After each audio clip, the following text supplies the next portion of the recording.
langue, je traduis ça au niveau linguistique, un mot est toujours inséré, quand on parle, dans une phrase, donc au milieu d'un système qui comprend d'autres mots, et donc un système de vocabulaire, de grammaire, qu'on appelle la langue. Et ce qui caractérise une langue, c'est naturellement son aire géographique. Vous avez l'aire francophone, l'aire anglophone, etc., etc. Mais pas seulement. Vous avez aussi le milieu dans lequel elle est parlée et les systèmes de représentation qu'elle fait fonctionner. Une même langue géographique, le français, peut faire fonctionner plusieurs systèmes de représentation différents. Autre est la langue des géographes, autre est celle des chirurgiens, et autre celle des grammairiens. Pour préparer cette intervention, j'ai commencé à lire un article universitaire de grammaire, et au bout de quelques pages, j'ai dû abandonner parce que manifestement, le vocabulaire utilisé, même si tous les mots, je ne comprenais pas un certain nombre de mots, et puis d'autres mots que je comprenais, au fond, n'avaient pas de sens parce qu'ils étaient utilisés là, dans cet article, d'une manière tout à fait bizarre pour moi. Je n'ai pas l'habitude. Et donc, à l'intérieur d'une même aire géographique, les mêmes mots peuvent participer de plusieurs systèmes de représentation différents. Par exemple, quand je dis le mot table, les images, les représentations qu'il déclenche dans ma tête ne sont pas tout à fait les mêmes selon que je dis ce mot en parcourant les allées d'un magasin Ikea, ou bien selon que je suis un écolier à l'école en cours de mathématiques. D'un côté, ça va être associé à des mots comme salon, cuisine ou autre.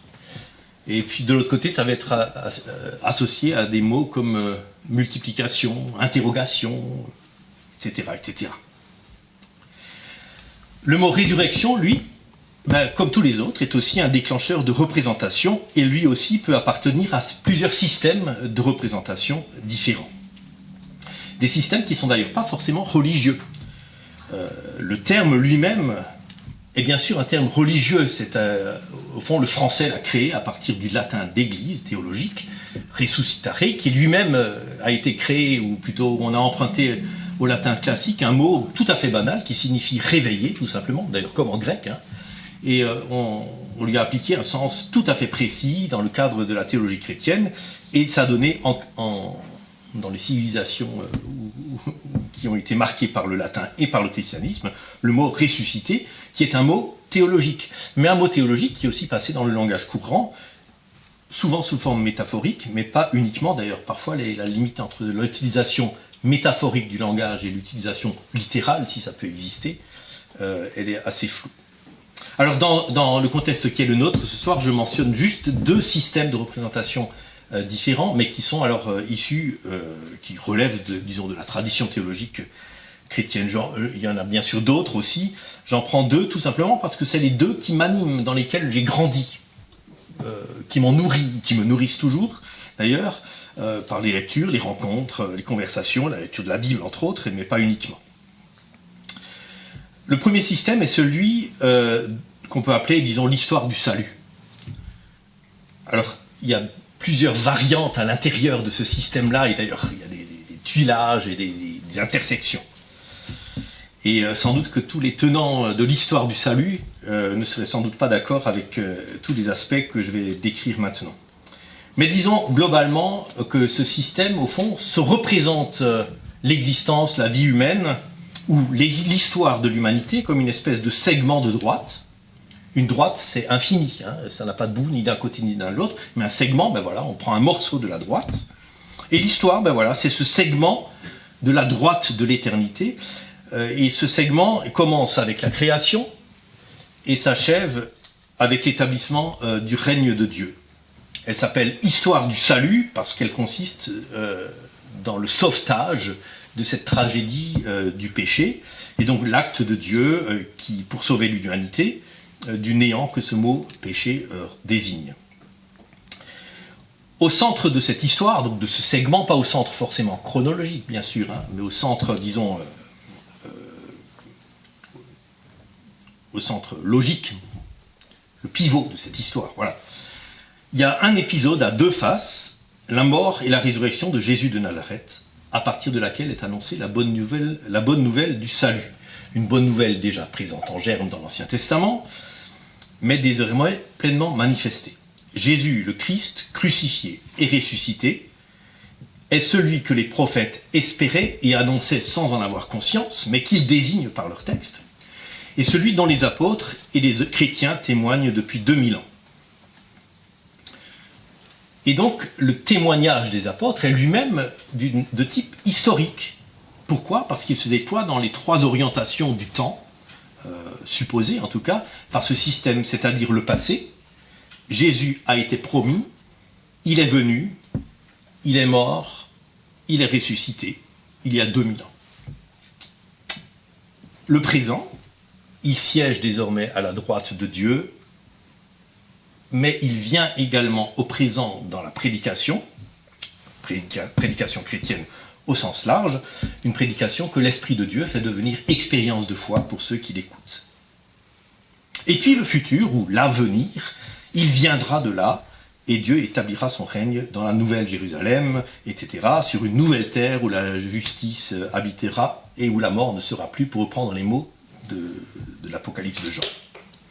Et donc dans le cadre de ce système-là, de l'histoire du salut, la résurrection désigne donc cet événement central, le centre, le pivot de l'histoire, comme histoire du salut, et d'autre part, elle désigne aussi l'aboutissement de cette histoire, la porte d'entrée dans l'éternité, la résurrection de la chair et la vie éternelle. Quand on parle de la résurrection de la chair, c'est la résurrection du Christ autant que la résurrection des croyants, en tout cas des autres peut-être.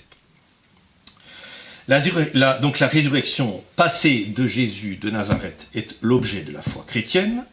La résurrection future des morts est l'objet de l'espérance chrétienne. Et muni de cette foi et de cette espérance, le chrétien est libéré pour une vie fondée sur l'amour de Dieu manifesté en Jésus-Christ. Donc ce que je viens de vous exposer a été, systématisé, ou en tout cas a été mis en valeur en théologie protestante au milieu du XXe siècle par deux exégètes, Oscar Cullmann et Hans Conzelmann, qui étaient en particulier exégètes de Luc, et qui ont relevé, au fond, une telle conception, en tout cas dans l'œuvre de Luc, avec des étapes, l'Ancien Testament, le Nouveau Testament, entre la mort et la résurrection de Jésus et l'avènement du royaume, eh bien, il y a une sorte de période où nous sommes, voilà, le déjà et le pas encore, c'est-à-dire il est déjà ressuscité, la victoire sur la mort est déjà obtenue, et pourtant elle n'est pas tout à fait obtenue, la preuve, il y a encore des gens qui meurent. Voilà. Ça c'est un système, histoire du salut. Et puis il y a un autre système, où la résurrection peut aussi fonctionner comme pivot d'un discours qui n'est donc plus historique, et vous avez vu que, et là dans mon texte j'ai mis des guillemets à historique, vous voyez, parce que c'est une conception tout à fait particulière de l'histoire que je viens d'énoncer, hein. Une conception confessante, j'allais dire, de l'histoire. Donc le deuxième système n'est plus un discours historique, mais un discours existentiel. La résurrection, c'est quoi ? C'est d'abord une expérience dans l'existence de celui qui y croit. Qu'est-ce que ça veut dire croire à la résurrection ? Peut-être qu'on y viendra tout à l'heure. Et donc le point de vue ici n'est pas un point de vue surplombant et d'en haut on va vous décrire l'histoire, le temps qui passe et peut-être même l'éternité avant et après.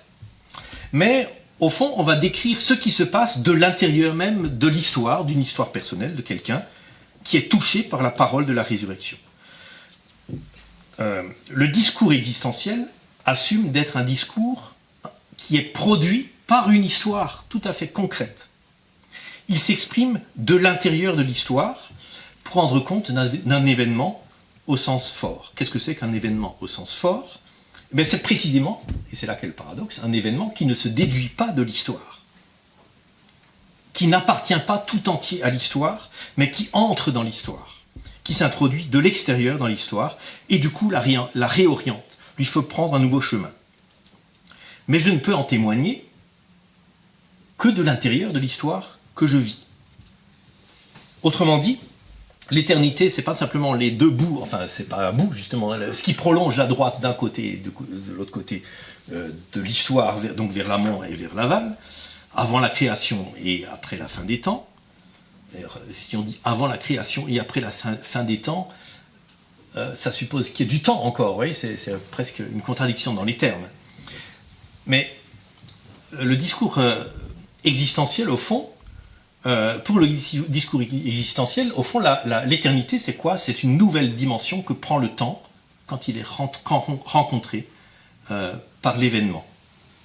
Alors là, je reprends une expression de mon collègue Guy Entier, dont j'ai lu un article il y a quelques années quand même, la chute de l'éternité dans le temps. Voilà. Selon cette perspective, la résurrection n'est pas un fait historique, dans le sens un fait observable par un historien. Mais on pourrait dire tout à fait l'inverse. Dans la succession des faits historiques, de leurs causes et de leurs effets, elle vient faire rupture, trouer, elle vient faire vide, un espace où là il y a quelque chose qui se passe et qui n'appartient pas à l'histoire, et pourtant qui vient dans l'histoire. Et ça n'est pas un fait, dans le sens objectivable, mais c'est une parole, un événement de parole.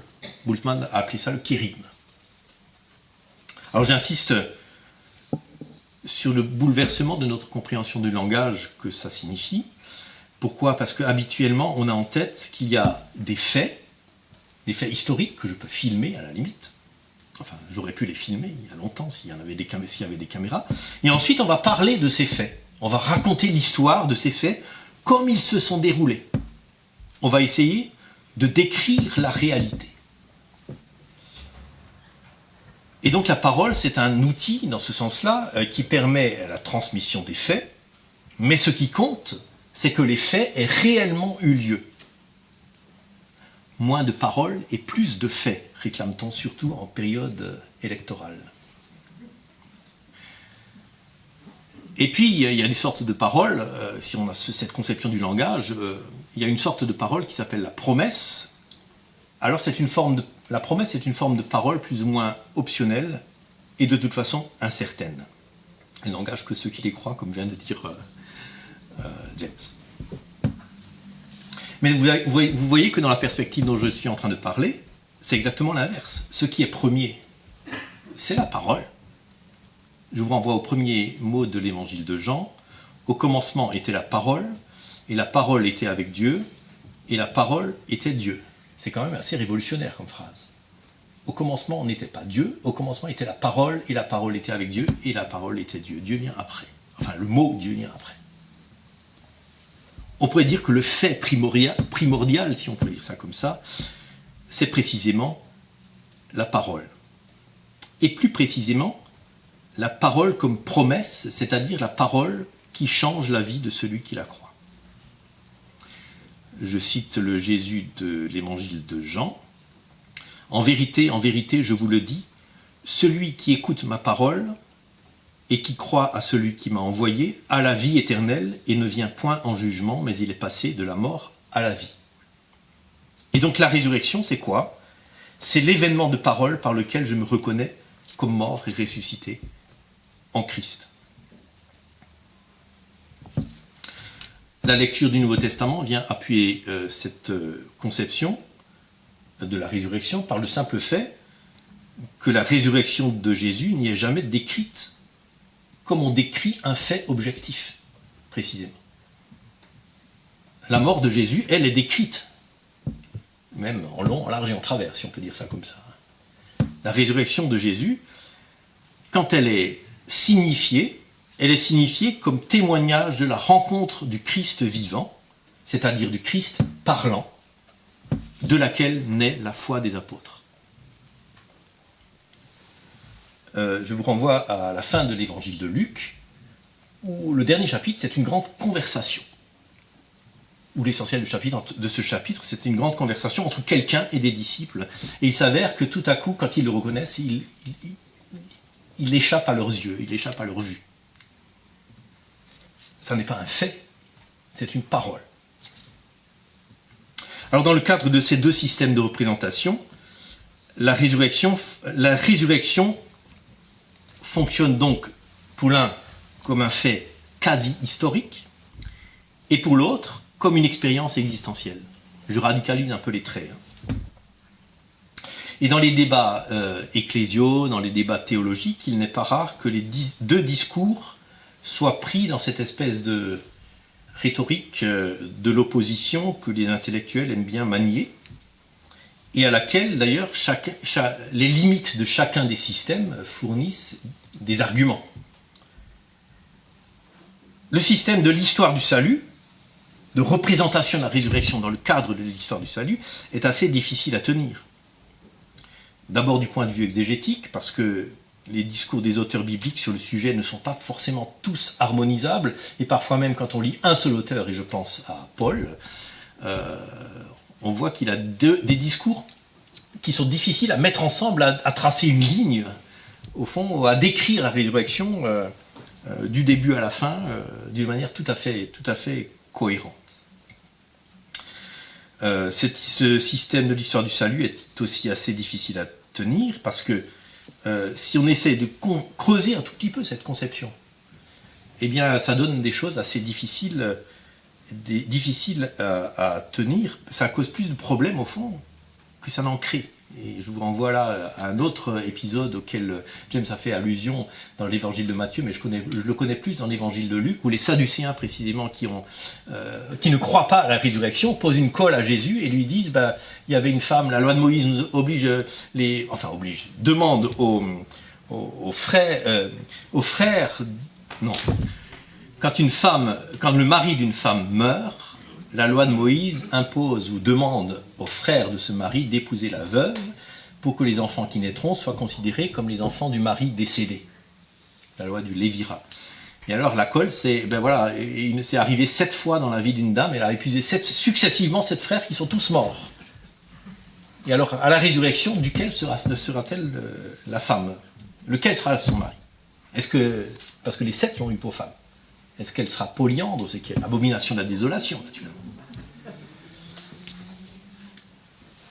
Ensuite, la troisième raison pour laquelle ce système de l'histoire du salut, en lui-même, est assez difficile à tenir, c'est que, au fond, il place celui qui déroule cette histoire-là dans une position tout à fait fictive, en dehors de l'histoire. Parce que pour décrire l'histoire du début à la fin, il faut que je sois placé en dehors. C'est-à-dire qu'il faut que la lecture de ma Bible me donne un savoir surplombant, me fasse quitter la place où je suis, c'est-à-dire celle d'un être humain à peu près comme tous les autres, pour avoir une connaissance qui dépasse celle que je peux avoir dans l'expérience de ma vie. Une connaissance objective de l'histoire, mais c'est impossible, parce que je ne suis pas au-dessus de l'histoire, je suis dedans. D'un autre côté, le système de représentation, alors que j'appelle existentialiste, on va dire ça comme ça, en faisant l'impasse, au fond, sur la question de l'objectivité factuelle de la résurrection, risque fort de tomber dans le subjectivisme, au fond, de ressembler tout bonnement à une philosophie optimiste, oui, où le mot résurrection n'est finalement que le nom d'une expérience joyeuse qui me saisit à l'écoute d'une parole. Mais au fond, quand je tombe amoureux aussi, il y a une expérience joyeuse qui me saisit et qui est peut-être très subjectivement tout à fait analogue à quelque chose comme la résurrection. Alors pourquoi croire en la résurrection précisément du Christ? Je ne suis pas amoureux du Christ, enfin jusqu'à nouvel ordre. En quoi est-ce que ça change? Qu'est-ce que ça apporte d'autre? Est-ce que la résurrection, dans ce système-là, est autre chose que finalement la métaphore d'une idée abstraite du genre tout est bien qui finit bien ou qui commence bien? Alors voilà, je viens de pointer les limites des discours sur lesquels se focalisent les débats, mais c'est précisément ça qui est intéressant. C'est que les débats se focalisent sur des discours, mettent en opposition des discours. Qu'est-ce qu'un discours? Eh bien, c'est une construction, c'est-à-dire un amas de paroles que j'ai organisé en système, précisément, c'est un mot que j'ai utilisé. Et du coup, ça prête le flanc au débat, puisque ces systèmes sont toujours un peu bancals d'une manière ou d'une autre, ça prête le flanc au débat, et donc à un se débattre. Se débattre de quoi? Au fond, quand je me torture la cervelle ou que je débat avec l'autre sur la résurrection est-elle raisonnable, par exemple, de quoi est-ce que je me débat? Eh bien, je vous propose une réponse. Je me débat de la parole, précisément. c'est-à-dire de ce par quoi j'adviens à l'existence, c'est-à-dire à la foi, à l'espérance et à l'amour. Pourquoi ? Parce que l'ambition du discours ainsi construit, en système, c'est de cerner son objet de façon à le rendre maîtrisable. En l'occurrence, produire une image cohérente, une représentation cohérente de la résurrection, de Jésus, des êtres humains, etc. Une image en face de laquelle il faudrait ensuite que je me demande dans quelle mesure elle remplit les critères de la raison. C'est la question qui est posée par notre titre.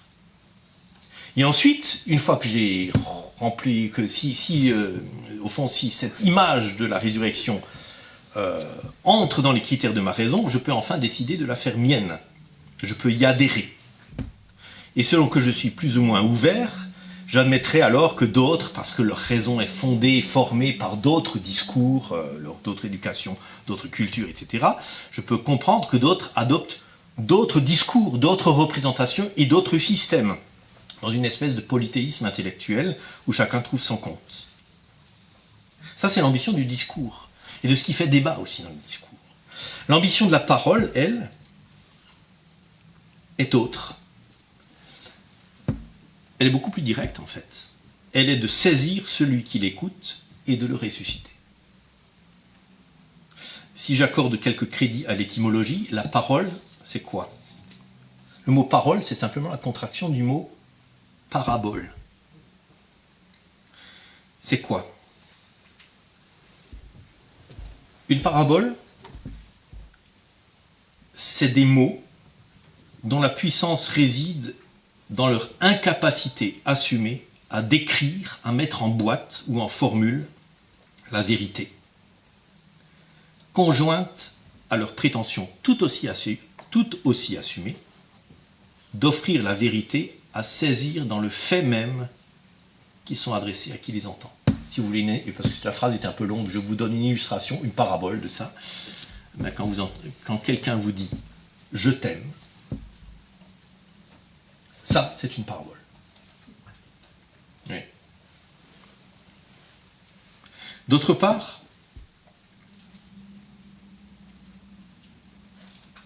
la parabole a une autre caractéristique, c'est que ce sont des mots qui mettent en mouvement celui qui les entend par le fait qu'ils désignent les limites de son savoir et qu'ils lui ouvrent l'espace de la confiance. C'est-à-dire qu'ils le font effectivement entrer dans l'expérience de la vérité. Quand quelqu'un vous dit « je t'aime », vous ne savez absolument rien. Et pourtant, ça change tout, voyez, ou ça peut changer tout, selon la manière dont ces paroles se tissent dans vos oreilles, dans votre cœur, etc. Alors, la dernière question, et j'en finirai là. Est-ce qu'il existe une parole qui ne soit pas automatiquement prise dans un discours ? Là, depuis 25 minutes, je suis en train de vous faire un grand discours, enfin un petit discours. Est-ce que c'est possible de prononcer une parole qui ne soit pas elle-même, de toute façon, prise dans un système discursif, si vous voulez, transformée en discours, ou au moins soutenue par un discours qui est là en filigrane ? Est-ce que ça existe une parole pure qui est dégagée finalement de toute représentation, de tout système de représentation, un « je t'aime » qui ne déclencherait aucune représentation, simplement la confiance pure. Sauf que l'amour et la confiance, vous voyez, ce sont deux mots qui ne tiennent pas tout seuls. Il faut de la chair. Et la chair, c'est aussi des images. Si les mots sont des déclencheurs de représentation, comme dit Stéphane Robert, on ne peut pas démythologiser la résurrection. C'est-à-dire, on ne peut pas enlever l'histoire qui va avec ces mots. Pourquoi ? Parce que dès que je démythologise, je construis un autre discours, un autre système.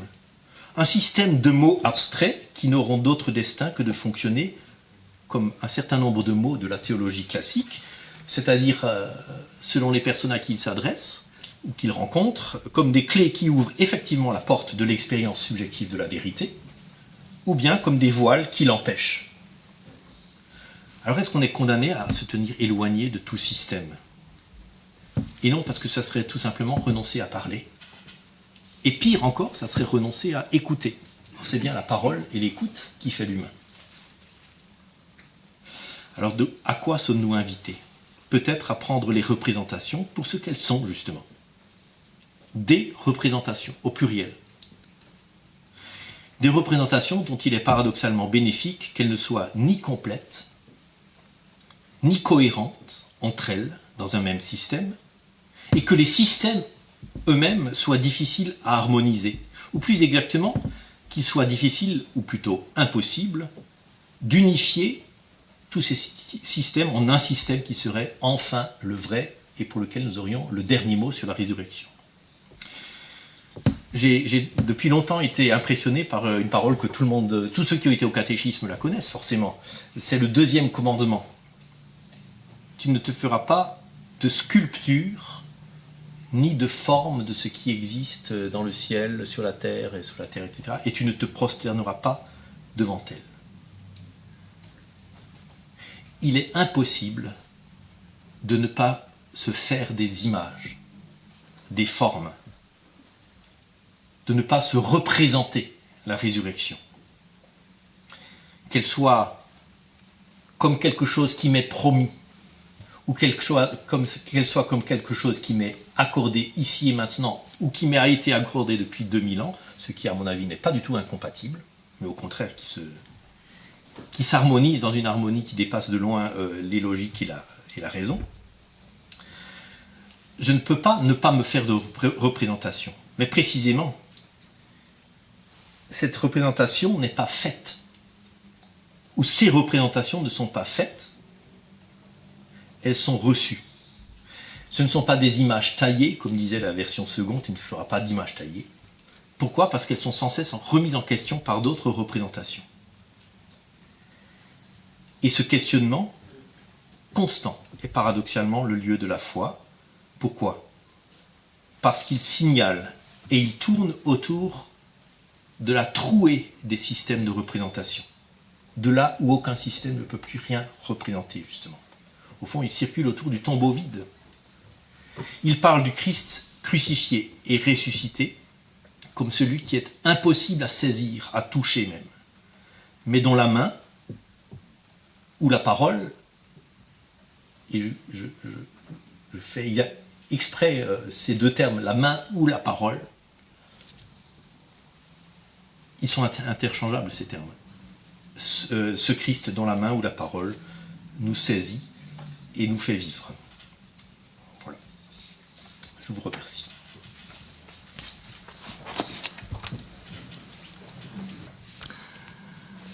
Alors, on va déclencher encore d'autres représentations. Voilà. C'est l'avantage de partager ce moment à deux sans s'être concerté au préalable d'ailleurs sur ce qu'on allait travailler. Et au fond, le point de départ des quelques réflexions que, quant à moi, je vous propose se trouve dans le livre des Actes des Apôtres, au chapitre 17, dans la fameuse scène probablement mythique du discours de Paul devant les philosophes épicuriens et stoïciens à l'Aréopage d'Athènes. Donc on connaît cet épisode où Paul, en visite à Athènes, capitale mondiale de la philosophie, essaye de convaincre ses interlocuteurs que le Dieu inconnu mentionné sur un autel parmi les sanctuaires est le Dieu qui a ressuscité Jésus d'entre les morts. Alors, je ne vais pas examiner dans le détail ce texte qui a été abondamment étudié. Je vous renvoie, j'ai un peu de littérature ici, si vous êtes curieux, je vous renvoie aux commentaires de Daniel Marguerat, disponible à la bibliothèque ici même, et je vous renvoie aussi à une traduction française d'une prédication de Bultmann, voilà, disponible dans l'excellente revue ETR, le tome combien? Le tome 59, voilà. Il y a même des exemplaires pour ceux qui voudraient repartir avec à la maison. Voilà. Donc je me limiterai à quelques remarques à propos du texte des Actes, chapitre 17, et puis j'élargirai la réflexion en allant fureter du côté de Kierkegaard. Et je commencerai par relever qu'au cours de sa démonstration devant les Athéniens, ces gens qui, comme dit le texte des Actes, passent le meilleur de leur temps à raconter ou à écouter les dernières nouveautés, c'est le Instagram de l'époque, Paul tâche d'effectuer un lien entre, d'une part, la conception de Dieu partagée par ses interlocuteurs philosophes, et plus largement par le monde païen gréco-latin dans son ensemble, et d'autre part, la notion de Dieu propre au monde juif, le Dieu créateur du ciel et de la terre, ce Dieu unique en qui, dit Paul, sous la plume de Luc, l'auteur des Actes, en qui nous avons la vie, le mouvement et l'être. Alors, en réalité, cette façon de caractériser Dieu n'a rien de particulièrement original à l'époque de Paul. À vrai dire, elle est davantage platonicienne que biblique. Ce qui est cohérent avec la démarche de Paul, qui consiste, en l'occasion, à formuler le credo du monothéisme juif en utilisant des concepts de la philosophie grecque. Cela, de telle façon que son discours puisse résonner de manière intelligible et même familière aux oreilles des philosophes stoïciens et épicuriens, deux écoles qui partagent des conceptions communes malgré ce qui, par ailleurs, les sépare. Alors, qui sont les stoïciens et les épicuriens ?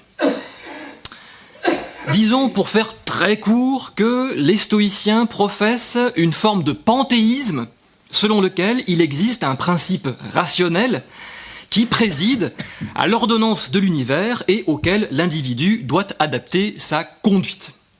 La recommandation de la sagesse stoïcienne est de calquer son attitude personnelle sur la rationalité du cosmos, et donc de se garder de toute forme de passion qui risquerait de compromettre cet équilibre. Les épicuriens, quant à eux, défendent une vision matérialiste de l'univers, la sagesse consistant alors dans la recherche de l'ataraxie, c'est-à-dire un état d'équilibre intérieur dénué, là aussi, de toute passion. Le bonheur est dans l'équilibre, dans l'évitement du déplaisir causé par les excès des passions humaines. En ce sens, on peut considérer que la conception stoïcienne affirme un principe de rationalité sur le plan du macrocosme, c'est-à-dire le monde extérieur dans lequel chacun vit, là où la conception épicurienne l'affirme sur le plan du microcosme, le monde intérieur que chacun est. Du coup, quelle que soit l'échelle, macrocosmique ou microcosmique, c'est un principe de raison qui est à l'œuvre et qui vise la cohérence et l'équilibre par le moyen de la conformation de l'homme à l'ordre du monde. La sagesse, c'est apprendre à se discipliner, à dompter ses passions et à accepter sans se plaindre ni se révolter ce qu'on ne peut pas changer et que l'on peut appeler le destin. Et nous reviendrons sur ce chapitre du destin dans un moment. Un autre élément à préciser est que cela faisait bien longtemps, au 1er siècle de notre ère, que l'on ne croyait plus aux dieux du polythéisme de l'époque d'Homère, même si on continuait à leur dresser des statues. Un processus de rationalisation des mythes avait déjà largement eu lieu dans la pensée grecque, entamé au moins depuis Platon au IVe siècle. Du coup, la dénonciation des idoles par Paul, qui, en bon juif, se scandalise de la profusion de représentations de divinités dans les rues d'Athènes, ne pose en fait aucun problème de fond aux philosophes auxquels il s'adresse. D'ailleurs, au moment où il évoque la figure du Dieu unique et créateur au fondement de l'univers,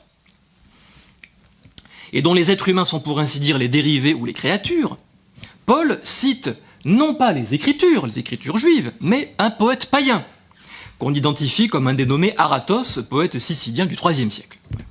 Il semble donc y avoir jusque-là, dans le discours tel qu'il est construit, mis par l'auteur des Actes des Apôtres dans la bouche de Paul, il semble donc y avoir jusque-là un large terrain d'entente entre, disons, théologie biblique et philosophie païenne, entre conception juive de la création et conception grecque du cosmos.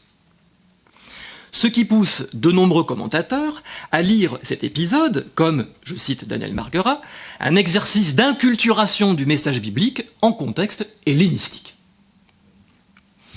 Les choses étaient donc plutôt bien engagées pour parvenir à un genre de consensus, de telle sorte que le discours paulinien trouve une place acceptable et reconnue dans le concert des multiples discours de sagesse qui se tenaient à Athènes. Un discours audible et crédible, destiné à convaincre un auditoire cultivé et intelligent, N'est-ce pas ce qu'on est en droit d'attendre d'un théologien qui a bien travaillé sa conférence? Et voilà que les choses prennent un tour inattendu. Car, d'un coup, Paul change de registre et se met à parler de l'homme que Dieu a désigné pour juger le monde avec justice en le ressuscitant des morts. Cette annonce, impromptue, met aussitôt un terme à la rencontre. Je cite le verset 32 de Acte 17. Au mot de résurrection des morts, les uns se moquaient, d'autres déclarèrent « Nous t'entendrons là-dessus à nouveau ». Donc, pour résumer, la corrélation possible entre foi biblique et philosophie grecque est tenable tant qu'on ne fait pas entrer la résurrection dans l'équation. J'ouvre ici une petite parenthèse. Il faut se garder d'entrer dans un faux débat causé par une vision anachronique des choses et qui verrait s'affronter d'un côté la raison, représentée par les philosophes athéniens, et de l'autre la croyance, synonyme d'irrationalité, représentée par Paul. Il ne s'agit pas du tout d'un débat entre raison philosophique et croyance en Dieu. Puisque justement nous avons vu que l'idée de Dieu est globalement admise par les philosophes dans une compréhension de type panthéiste. Qu'il y ait un Dieu unique au principe de l'univers, au fondement de l'ordre du monde, comme au fondement de la pensée humaine, ne pose aux Grecs aucun problème de rationalité. Au contraire, ce Dieu-là joue le rôle de garant de la rationalité en tant que telle. L'idée est la suivante. Si nous pouvons penser le monde au moyen de concepts rationnels, c'est que nous partageons avec le monde une même nature rationnelle, dont Dieu constitue le principe. Nous avons là la base de toute la théologie philosophique qui sera développée plus tard par les pères de l'Église et les grands docteurs médiévaux. On pense en particulier à Augustin, Thomas d'Aquin, quelques autres. Je ferme la parenthèse et je reviens au discours de Paul, devant l'Aréopage, et je souligne d'un double trait que le seuil critique où la discussion avec les philosophes s'arrête ne porte pas sur l'idée de Dieu en tant que telle, mais bien sur la notion de résurrection. L'évocation de la résurrection des morts, déclenche, on l'a vu, la moquerie des philosophes, en tout cas de certains d'entre eux, puisqu'il est dit que d'autres sont prêts à entendre Paul une nouvelle fois à ce sujet, mais le livre des Actes n'évoque aucun retour de Paul devant l'Aréopage. Comme si, face au message de Pâques, la philosophie ne pouvait qu'éclater de rire,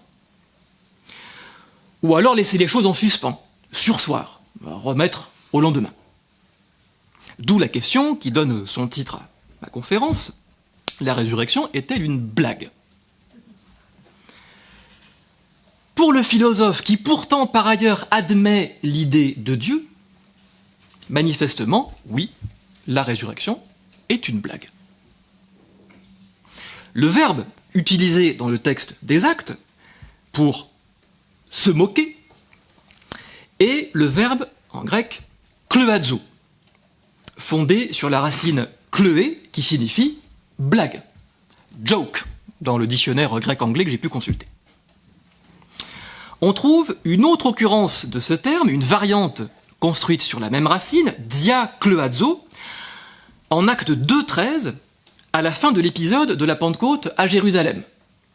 Lorsque les langues de feu se posent sur les apôtres et qu'ils se mettent à parler les merveilles de Dieu de sorte que chacun les entend dans sa propre langue, parmi les spectateurs, certains se moquent, s'esclaffent, comme traduit la Tobe, disant « ils sont pleins de vin doux ». On ramène le spirituel au spiritueux. De Jérusalem à Athènes, l'événement de Pâques, avec ses conséquences, résonne aux oreilles de certains comme une plaisanterie. Il y a ici comme un paradoxe. Les Athéniens, cette élite intellectuelle friande de nouveautés, veulent connaître le nouvel enseignement que professe Paul et qui a aiguisé leur curiosité. Mais justement, tout le récit semble construit pour faire échouer cet attrait pour la nouveauté sur une nouveauté tellement nouvelle qu'elle est trop nouvelle, non acceptable, non assimilable dans le cadre de pensée établi. Un cadre commun qui semblait pourtant permettre une équivalence harmonieuse entre la conception biblique de Dieu et sa conception philosophique. C'est comme si Luc mettait ici en scène le paradoxe de notre propre rapport à la nouveauté. Nous y aspirons, nous la réclamons à corps et à cri, mais quand elle est là, nous n'en voulons rien savoir. Parce que le nouveau, le vraiment neuf, est insécurisant pour notre raison avide de maîtriser le réel. Parce qu'accueillir le nouveau, le vraiment neuf, conduirait, pour reprendre une image de Kierkegaard, à se retrouver en pleine mer, à nager au-dessus de 70 000 brasses d'eau. Alors, qu'est-ce qui fait rire les philosophes ? Comment interpréter ce rire qui exprime l'impossibilité où ils sont de recevoir le message de Paul comme crédible, comme digne de foi ? Qu'est-ce qui fait que l'annonce de Jésus ressuscité des morts peut être perçue comme une blague ? C'est ici que Kierkegaard peut nous venir en aide et nous offrir une clé de lecture, c'est du moins l'hypothèse interprétative que je vous propose. Je l'ai dit et je le répète, il est en tout cas certain que le rire des philosophes ne traduit pas une forme de mépris face à la supposée irrationalité de la croyance en Dieu, puisque pour eux, l'idée de Dieu appartient au domaine de la rationalité et même en constitue le fondement. Il y a une phrase de Kierkegaard dans le concept d'angoisse qui peut nous éclairer. Concept d'angoisse que vous trouverez ici. Une phrase de Kierkegaard qui peut nous éclairer d'une lumière un peu obscure quand même, parce que ce texte de 1844 est extrêmement difficile. Nous en avons lu de larges extraits avec les étudiants de master cette année, dans le cadre d'un séminaire que j'anime, et d'ailleurs je profite de l'occasion, même s'ils ne sont peut-être pas là ce soir, pour les remercier, car on n'explore jamais aussi en profondeur un texte que quand on le lit à plusieurs. Et chers étudiants, vous ne réalisez sans doute pas assez combien vos professeurs vous sont redevables, tant il est vrai qu'on ne comprend vraiment quelque chose, si l'on y parvient, que lorsqu'on est en demeure de l'expliquer à d'autres, en prenant au sérieux leurs questions et leurs réflexions. Alors voici ce qu'écrit Kierkegaard dans le concept d'angoisse, dans la section consacrée à l'angoisse devant le bien, que Kierkegaard appelle aussi le démoniaque, tout un programme. Alors je cite, accrochez-vous un peu, « L'expression la plus haute et en apparence la plus libre de l'incrédulité, c'est la moquerie. Mais la moquerie témoigne d'un défaut de certitude, sinon elle ne s'exercerait pas. Et combien d'existences de moqueurs, si l'on pouvait vraiment y plonger un regard, ne rappellerait pas l'angoisse avec laquelle un démoniaque s'écrie « Ti emoi kai soi » ? Qu'y a-t-il entre toi et moi ? C'est donc un fait remarquable qu'il y ait peut-être d'hommes aussi vaniteux et aussi jaloux des applaudissements de l'instant que le moqueur. C'est une phrase compliquée, très dense, qui mériterait certainement à elle seule toute une conférence. Je me limiterai à en retenir ici une idée essentielle. La moquerie est une expression de l'angoisse.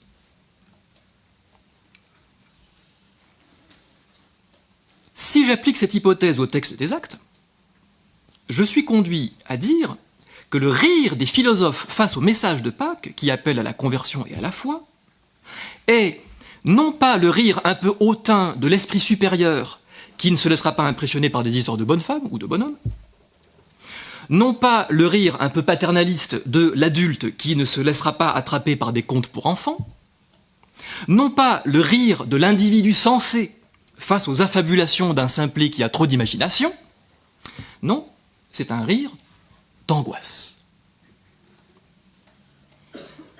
Alors que faut-il entendre par angoisse ? Selon la définition de Kierkegaard, l'angoisse est une catégorie existentielle et non pas intellectuelle. Mais ne nous y trompons pas, car la vie intellectuelle n'est jamais séparable de la sphère existentielle.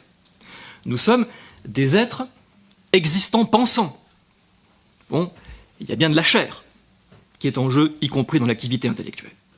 Nous sommes des êtres existants pensants, non pas des purs esprits qui ne seraient affectés par rien de ce qui concerne la condition humaine marquée par le désir, la finitude et la mort. Ce dernier point étant capital, on s'en doute, quand il s'agit de réfléchir à quelque chose comme la résurrection. On y reviendra. En l'occurrence, l'angoisse est l'affect qui surgit lorsque le sujet humain est mis devant le possible, devant l'infini du possible, c'est-à-dire devant la liberté du possible. L'angoisse, écrit Kierkegaard, est la possibilité de la liberté, ou encore le vertige de la liberté. Or, la liberté, classiquement en philosophie, s'oppose à la nécessité. Et la nécessité, c'est ce qu'on appelle communément le destin. Revenons alors sur cette notion de destin que j'évoquais tout à l'heure à propos de la sagesse stoïcienne et épicurienne. Je l'ai dit, ces deux écoles philosophiques, malgré tout ce qui les sépare, ont en commun deux principes, la recherche de la conformité avec l'ordre rationnel du cosmos et la méfiance à l'égard des passions qui troublent l'équilibre tant du microcosme que du macrocosme. L'individu parvient à la sagesse en se reconnaissant comme un élément du cosmos, en s'agrégeant au tout, en trouvant sa place au sein de l'harmonie supérieure de la raison, et donc en acceptant sereinement le destin, c'est-à-dire ce qui nous détermine et qu'on ne peut pas changer. La sagesse permet d'échapper à la souffrance, or la cause de la souffrance est aussi bien le désir qui pousse à rechercher la satisfaction dans le plaisir, que la révolte face à l'adversité, et en particulier face à la finitude et à la mort. Pour le dire d'un mot, le comble de la sagesse grecque, mais sans doute également le comble de toute sagesse humaine, le maximum dont la sagesse humaine est capable, et c'est là tout son honneur, toute sa grandeur, consiste en ceci, accepter d'être mortel. Cette idée fondamentale de la philosophie stoïcienne et épicurienne a été magistralement exprimée au XVIe siècle par Montaigne, dans une formule célèbre des Essais. Philosopher, c'est apprendre à mourir. Cela n'a d'ailleurs rien de sinistre sous la plume de Montaigne, pas plus que chez les philosophes grecs. Cela signifie simplement que puisque nous sommes mortels, il ne faut pas se gâcher la vie en pensant de manière obsédante à la mort, ou au contraire, comme dirait cette fois Pascal, un siècle après Montaigne, en s'étourdissant dans le divertissement pour ne surtout pas y penser. Philosopher, c'est accepter sereinement la réalité de la mort et profiter sobrement, sans excès, du moment présent. Se garder des excès, accepter le destin, apprendre à mourir. Telle est la somme de l'art des philosophes. Alors, comment pourrait-il ne pas s'esclaffer en entendant parler de résurrection des morts ? Ce rire moqueur des philosophes ne doit évidemment pas nous servir de repoussoir, pour mieux montrer que nous n'en sommes pas. Si le philosophe grec représente le comble de la sagesse humaine, alors c'est bien de notre humanité en tant que telle qu'il est ici question. En un sens, quiconque n'a jamais éclaté de rire, ne serait-ce qu'intérieurement, à l'évocation de la résurrection, quiconque n'a jamais dit, ou ne s'est jamais dit à soi-même « Allons, c'était une bonne blague, une farce de prédicateur pour le culte dominical, mais maintenant redevenons sérieux », n'a pas réagi de façon humaine, tout simplement humaine, face au message de Pâques. Mais, j'y reviens, ce qui caractérise cette réaction humaine trop humaine, et qui peut bien s'affubler pour se tromper elle-même du masque de l'esprit de sérieux et de la raison maîtresse d'elle-même, c'est l'angoisse. Alors, revenons à Kierkegaard. Toujours dans le concept d'angoisse, il examine la manière dont l'angoisse affecte le philosophe grec qu'il appelle le païen, en précisant aussitôt que le païen, comme d'ailleurs le chrétien, pour Kierkegaard, ça désigne des types, ça désigne des positions subjectives, pas des identités confessionnelles ou autres. Donc il y a du païen dans tout individu, y compris chez le chrétien. Alors comment fonctionne l'angoisse du païen, sur quoi porte-t-elle ? Nous avons vu que l'angoisse, pour Kierkegaard, c'est l'angoisse devant le possible, devant la liberté du possible. Et nous avons vu que le contraire de la liberté, c'est le destin. Ce qui équivaut à dire que le contraire du possible, c'est la mort. Quand on est mort, il n'y a plus de possible.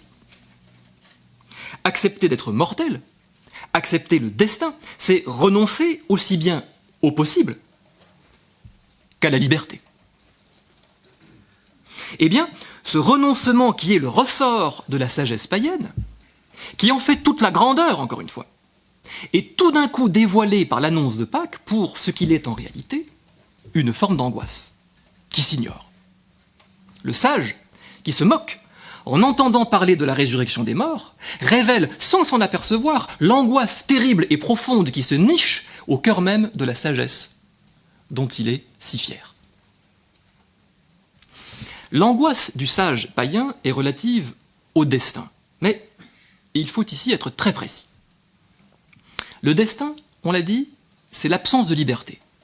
Par conséquent, c'est la logique du « c'est écrit », cela arrivera nécessairement et il est impossible que cela n'arrive pas. Le destin, en d'autres termes, c'est la figure de l'inexorable. Et d'ailleurs, le mot « inexorable » signifie qu'on ne peut pas conjurer le sort. Par exemple, en implorant les dieux de changer d'avis, en accomplissant des sacrifices, ou en se retroussant les manches, à grand renfort de bonne volonté, de prise de conscience, résolution du type « on va y arriver quand même, quand on veut on peut, un autre monde est possible, si tous les gars du monde, etc. » Inexorable, ça veut dire on ne peut pas exorciser le temps. On ne peut pas jamais, sous aucun prétexte, agir sur l'avenir pour le changer. Tout est écrit de toute éternité, tout est déjà fait, et rien n'arrive qui ne doive arriver au sein du grand ordre cosmique, au sein du tout dont on est une partie. Comme dit une chanson, je vous laisse la liberté de trouver la référence par vous-même sur YouTube. Comme dit une chanson, l'avenir est un long passé. Pour quiconque se range à la raison du destin, l'avenir n'existe pas. Ce qui signifie, soit dit en passant, que dans un tel cas de figure, la notion de conversion n'a aucun sens, puisque la conversion vise la possibilité d'un avenir différent du passé. Or, c'est précisément en ce point que se manifeste l'angoisse du destin caractéristique du sage païen. Cette angoisse ne tient pas à l'idée d'être soumis au destin. Non, de manière beaucoup plus subtile et pernicieuse. Elle se manifeste dans le fait que, se sachant soumis au destin, le païen ne peut pourtant pas s'empêcher de consulter l'oracle qui va lui prédire son avenir. Je cite Kierkegaard, toujours dans le concept d'angoisse. Le tragique n'est pas dans l'ambiguïté de la prédiction de l'oracle, mais dans le fait que le païen n'ose se dispenser de le consulter. Or, cela n'a a priori aucun sens de chercher à connaître l'avenir si celui-ci est de toute façon écrit d'avance, sans que rien ne puisse y changer quoi que ce soit. Consulter l'oracle de Delphes n'a pas empêché Oedipe de tuer son père et d'épouser sa mère. Et c'est même tout ce qu'il a mis en place pour éviter que le destin ne s'accomplisse qui a fait que le destin s'est accompli. Cela indique que le tragique, qui est la marque du paganisme, c'est tout le sens de la tragédie grecque, consiste dans le fait de ne pas pouvoir s'empêcher de vérifier en permanence que l'avenir n'existe pas. Et que c'est donc bien le destin et la mort qui ont le dernier mot. Voilà qui est rassurant.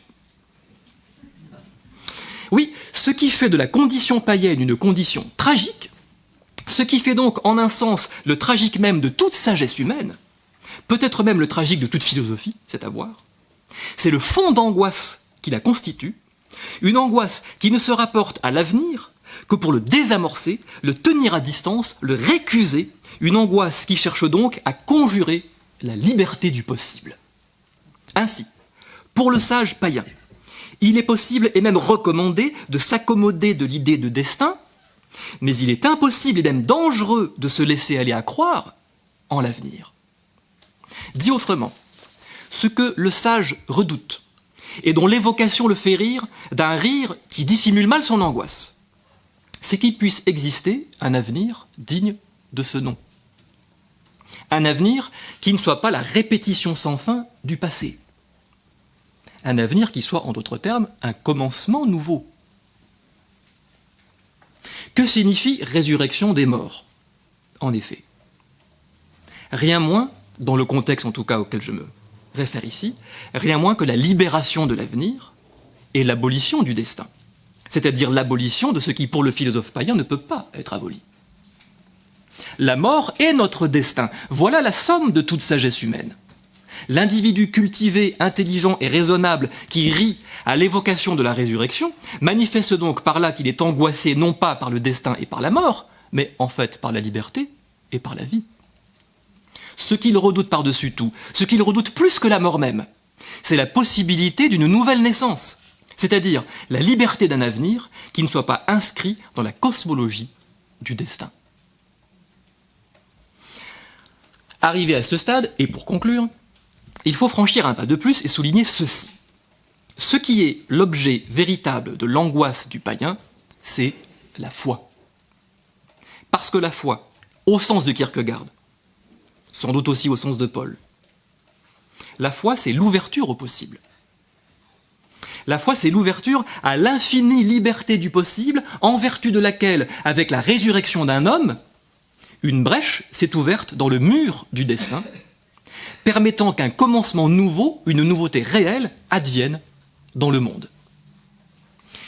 Il convient alors de repérer que tous les rapprochements effectués par Paul devant l'aréopage d'Athènes entre conception biblique de Dieu et conception philosophique ne permettent pas de faire disparaître la différence fondamentale qui subsiste pourtant. Le Dieu créateur qui a ressuscité Jésus d'entre les morts apparaît bien excessif. Il trouble l'ordonnancement rationnel du cosmos. Il est pour le coup, ce Dieu créateur excessif, il est pour le coup bien différent du principe rationnel impersonnel que la philosophie panthéiste place au fondement du cosmos. Le Dieu des philosophes, pour reprendre le mot de Pascal, n'a ici pas grand-chose de commun avec le Dieu d'Abraham, Dieu d'Isaac, Dieu de Jacob et Dieu de Jésus-Christ. Ce Dieu éminemment personnel, qui ne se contente pas d'être une idée muette, mais qui parle, crée, fait alliance, désire et aime, se fâche et sauve, entrant en relation d'une manière à chaque fois nouvelle avec des individus singuliers, eux-mêmes à chaque fois nouveaux. De même, la recherche d'un état d'esprit équilibré, délivré des passions, qui caractérise la sagesse grecque, n'a pas grand-chose à voir avec la foi, que Kierkegaard appelle d'ailleurs la passion de l'infini. La ligne de partage ne passe pas, dans un tel cas, entre la raison d'un côté et l'irrationalité de l'autre, mais plutôt entre une raison close et une raison ouverte. Entre une raison qui s'enferme dans son savoir et une raison qui s'expose au risque d'être bousculée dans ce qu'elle sait ou croit savoir.